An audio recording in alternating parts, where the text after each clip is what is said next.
Assalamualaikum. We are in chemistry class and in chapter number 1. Today we have to discuss some example number 11 जिसको हम solve करेंगे, जिसके अंदर क्या कहा हुआ है, calculate the number of grams of potassium sulphate. ये मैंने यहाँ पर डाटा के फॉर्म में लिख लिए हैं। मास ऑफ पोटेशियम सल्फेट, या हम इसको कह सकते हैं नंबर ऑफ ग्राम्स, इसको हमने फाइंड करना है। When 14 gram potassium hydroxide are reacted with excess of sulphuric acid, और मास ऑफ पोटेशियम हाइड्रोक्साइड कितना दिया गया, 14 ग्राम। और also calculate the number of molecules of water produced, और हमने साथ में दूसरी क्या चीज़ फाइंड करनी है, number of molecules of water find करने हैं। तो ये मैंने डाटा लिख लिया है कि हमें ये कुछ फाइंड करना है। अब यहाँ पर आप देख सकते हो बच्चे, एक तो हमें मास फाइंड करना है पोटेशियम सल्फेट का, दूसरा हमें नंबर ऑफ मॉलिक्यूल्स फाइंड करने हैं किसके, वाटर के। तो अब सॉल्यूशन में सबसे पहला स्टेप क्या होता है कि आपने फॉर्मूलाज लिखने होते हैं। अब मैथ्स को फाइंड करने के लिए हम फॉर्मूला, आपको मैंने बताया है कि आपने एक ही बेसिक फॉर्मूला हमेशा याद रखना है, और वो किसका है बच्चे, नंबर ऑफ मोल्स का। तो मैंने वही बेसिक फॉर्मूला लिखा, number of moles is equals to mass in gram over molar mass. अब मुझे इसमें से क्या फाइंड करना है, मास इन ग्राम। तो मैं मास इन ग्राम को इक्वेशन के इसी साइड पर रहने दूंगी, बाकी सबको दूसरी साइड पर ले जाऊंगी। तो मास इन ग्राम किसके इक्वल हो जाएगा, moles multiplied by molar mass. तो मोल्स और मोलर मास को मल्टीप्लाई करने से मेरे पास क्या आ जाएगा, मास इन ग्राम। तो ये मेरे फर्स्ट क्वेश्चन का फॉर्मूला हो गया। मैं इसको इस तरह से सॉल्व करूंगी। अब हम सेकंड को देखेंगे, जिसमें हमने क्या चीज़ फाइंड करनी है बच्चे, number of molecules of water find करने हैं। तो नंबर ऑफ मॉलिक्यूल्स फाइंड करने के लिए हम सब जानते हैं कि सिंपल मोल्स को मल्टीप्लाई करना होता है किससे, एवोगैड्रोस नंबर से। तो ये मेरे पास सेकंड फॉर्मूला आ गया।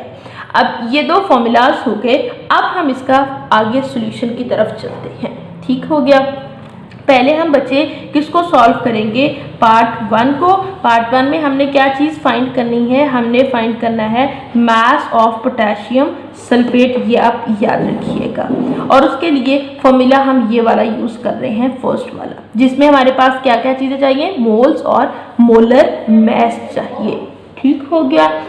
अब हमें मोलर मास तो हम फाइंड कर सकते हैं पोटेशियम सल्फेट का, लेकिन मोल्स फाइंड करने हैं।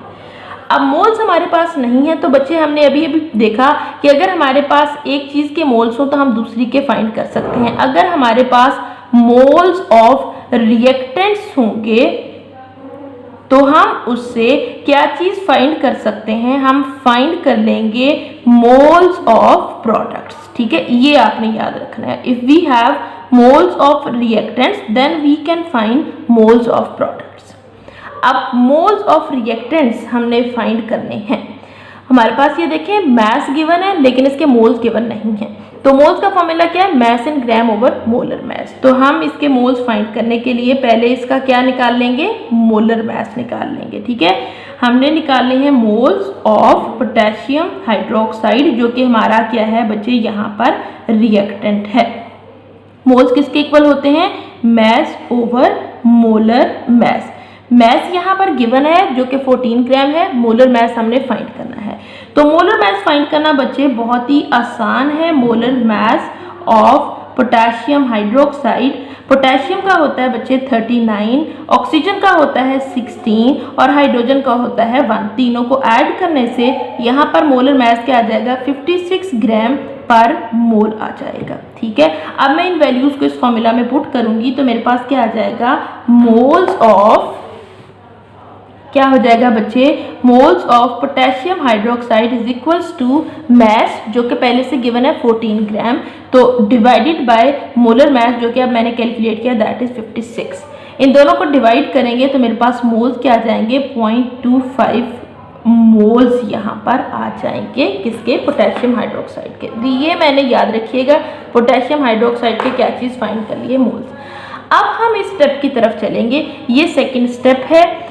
ठीक है, इसमें हमने क्या करना है, देखें हम पहले स्टेप में मोल्स ऑफ रिएक्टेंट्स फाइंड कर चुके हैं, और अब सेकंड स्टेप में हम इस मोल्स ऑफ रिएक्टेंट से क्या चीज़ फाइंड करेंगे बच्चे, मोल्स ऑफ प्रोडक्ट्स फाइंड करेंगे। इसके लिए हम यहाँ पर एक स्टोइकियोमेट्रिक कैलकुलेशन करेंगे। स्टोइकियोमेट्रिक कैलकुलेशन में हम इक्वेशन लिखेंगे, balanced chemical equation. Balanced chemical equation क्या है बच्चे? पोटेशियम हाइड्रोक्साइड के दो मॉलिक्यूल्स रिएक्ट करते हैं सल्फ्यूरिक एसिड के साथ, तो हमारे पास क्या बनता है बच्चे? पोटेशियम सल्फेट प्लस क्या बनता है? वाटर बनता है। ठीक है, अब क्योंकि यहाँ पर इन्होंने बात की हुई है पोटेशियम हाइड्रोक्साइड की, सल्फ्यूरिक एसिड उन्होंने यहाँ अगर आप देखें तो उन्होंने लिया हुआ है एक्सेस में, तो हम सल्फ्यूरिक एसिड को डिस्कस नहीं करेंगे, हम पोटेशियम हाइड्रोक्साइड को देखेंगे। देख लें कि पोटेशियम हाइड्रोक्साइड के दो मॉलिक्यूल्स रिएक्ट करते हैं तो हमारे पास सल्फेट, पोटेशियम सल्फेट के कितने बनते हैं? 1 मोल बनता है। ठीक है, तो हम यहाँ पर इसको ज़रा अलग से लिख लेते हैं, पोटेशियम हाइड्रोक्साइड और ये क्या है? Potassium sulphate. पोटेशियम हाइड्रोक्साइड के 2 मोल्स होंगे तो पोटेशियम सल्फेट के कितने बनेंगे बच्चे? 1 मोल बनेगा। अब आपने हमेशा पहले इसका सिंगल मोल बना लेना है। सिंगल मोल बनाने के लिए, 1 मोल बनाने के लिए यहाँ पर जो भी डिजिट होगा उससे इसको डिवाइड कर देना। तो यहाँ पर 2 है तो आप 2 से 2 को डिवाइड करोगे तो आंसर क्या आ जाएगा? 1। ऑब्वियसली इक्वेशन की साइड पर आप जिससे डिवाइड करोगे दूसरी साइड पर भी उसी से डिवाइड करोगे तो ये क्या हो जाएगा? 1/2। ठीक हो गया। अब यहाँ पर क्योंकि इन्होंने कितने इसके हमने मोल्स फाइंड किए? 0.25 मोल्स फाइंड किए हैं, तो 0.25 मोल्स हासिल करने के लिए हम इस 1 को मल्टीप्लाई कर देंगे किससे?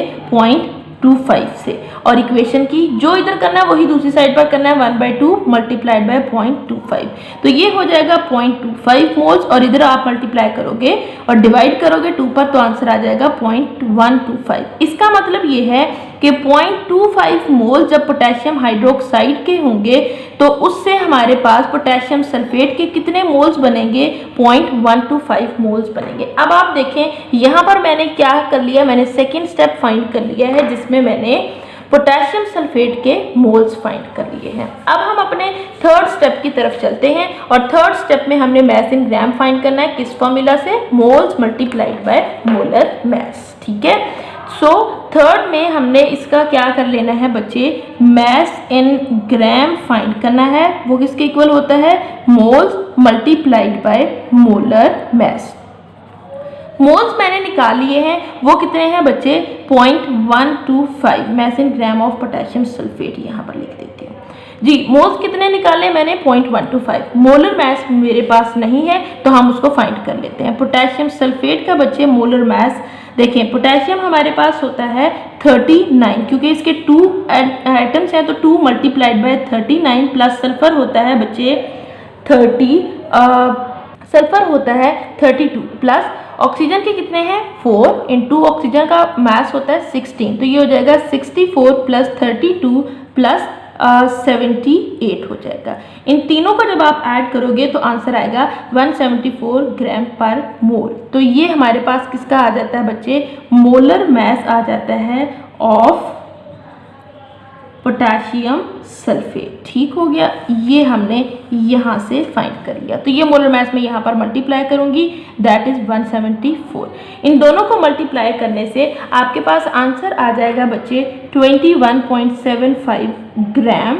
ठीक है, तो ये हमने अपना पहला पार्ट सॉल्व किया है, mess in gram of K2SO4 यहाँ तक। ठीक है, अभी हमने ये स्टेप फाइंड कर लिया है। पहला उनका जो क्वेश्चन था वो हम कर चुके हैं यहाँ पर solve, that is mass of potassium sulphate. अब दूसरा हमने करना है number of molecules of water.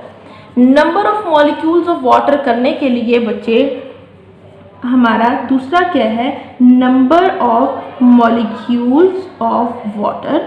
इसके लिए बच्चे हमें पता है फॉर्मूला क्या होता है, that is equals two moles multiplied bye Avogadro's number. लेकिन अब मसला वही है कि हमारे पास वाटर के मोल्स नहीं है, तो फिर से हम वही वाला पिछला तरीका यूज़ करेंगे। यहाँ पर हम पोटेशियम हाइड्रोक्साइड की प्रोपोर्शन लेंगे किसके साथ? वाटर मॉलिक्यूल के साथ। अब आप यहाँ इक्वेशन में देख सकते हो बच्चे कि जी यहाँ पर आप देख सकते हो कि जब 2 मॉलिक्यूल्स पोटेशियम हाइड्रोक्साइड के होते हैं तो 2 मॉलिक्यूल्स ही आगे किसके बन रहे होते हैं? वाटर के। तो 2 moles of potassium hydroxide is equals to 2 moles of water. मैंने आपको कहा था कि आपने इसको हमेशा 1 में कन्वर्ट करना है 1 मोल में, ठीक है। तो आपने इसको 1 मोल में कन्वर्ट करने के लिए 2 से डिवाइड कर देना है, इधर भी सेम डिवाइड करेंगे तो आंसर हमारे पास क्या आ जाएगा, यहाँ पर भी 1 और यहाँ पर भी क्या हो जाएगा 1। तो ये हो गई 1:1, ये हमारे पास यहाँ पर आई है। अब क्योंकि बच्चे पोटेशियम हाइड्रोक्साइड के यहाँ पर कितने मोल्स हैं, 0.25 मोल्स हैं, तो हम इस 1 को मल्टीप्लाई कर देंगे पोटेशियम हाइड्रोक्साइड और ये क्या है, वाटर। अच्छा जी, पोटेशियम हाइड्रोक्साइड के कितने मोल्स आए हैं बच्चे, 1, और कितना कैलकुलेट किया हुआ, 0.25, इसको 0.25 से मल्टीप्लाई करोगे, इधर वाटर को भी डेफिनेटली उसी से मल्टीप्लाई करोगे, तो ये हमारे पास हो जाएगा 0.25 moles of potassium hydroxide react करते हैं, तो 0.25 मोल्स ही हमारे पास किसके बन जाते हैं, वाटर के। तो ये मैंने फाइंड कर लिए हैं बच्चे मोल्स ऑफ वाटर। अब मैं इसको आराम से इसके नंबर ऑफ मॉलिक्यूल्स कैलकुलेट कर सकती हूँ। तो नंबर ऑफ मॉलिक्यूल्स कैलकुलेट करने के लिए मुझे क्या करना होगा, मोल्स को मल्टीप्लाई करना है एवोगैड्रोस नंबर से, जो कि यहाँ पर मैंने फॉर्मूला लिखा है। मोल्स कितने हैं, 0.25 multiplied by Avogadro's number that is 6.02 into 10⁻23। आप इन दोनों को मल्टीप्लाई करोगे तो आंसर क्या आ जाएगा, 1.50 इंटू 10⁻23 मॉलिक्यूल्स। तो इस तरह से आपने यहाँ पर क्या चीज़ फाइंड कर ली बच्चे, नंबर ऑफ मॉलिक्यूल्स फाइंड कर लिए, किस चीज़ के, वाटर के, number of molecules of water. ये हमारे पास इसका दूसरा पोर्शन भी सॉल्व हो गया यहाँ तक।